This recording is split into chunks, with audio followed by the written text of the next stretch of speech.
Welcome, viewers. Today we'll be discussing a critical topic for U.S. permanent residents: navigating the loss of permanent resident status due to extended absence. Here's what we'll cover today.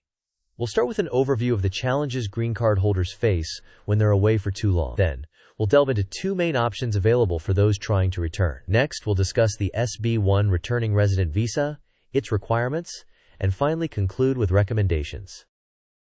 Being away from the U.S. for over a year automatically voids your green card for re-entry purposes. Even absences over 6 months can raise questions about your intent to maintain residency. For those absent for a long time, there are basically two pathways. First, some suggest taking a risky gamble by trying to explain your situation directly to the border officers upon entry. This is a high-risk approach and can lead to deportation proceedings. The second option, and the recommended one, is through the SB-1 returning resident visa, a more structured and safer method. Quiz time. What is the recommended way for a permanent resident to return to the U.S. after a long absence? Is it by trying to re-enter directly and explaining at the border? Applying for an SB-1 returning resident visa? Sending a letter to U.S. authorities? Or doing nothing and returning when ready? You may pause the video now to think about the answer. We will discuss the answer in the next section.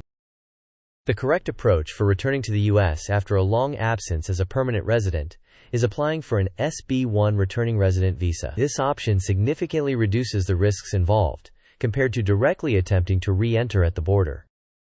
To apply for an SB-1 returning resident visa, you begin by submitting an application at the nearest U.S. consulate. It's crucial to gather all necessary documentation, including proof of ties to the U.S., such as family, property, and taxes. You must also document any involuntary and unavoidable circumstances that led to your extended absence. Finally, submit your complete application and wait for approval.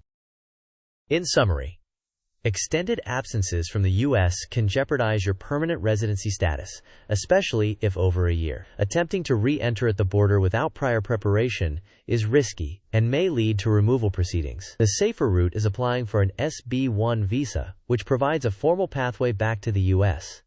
It's pivotal to maintain thorough documentation, proving your ties to the U.S. Thank you for watching.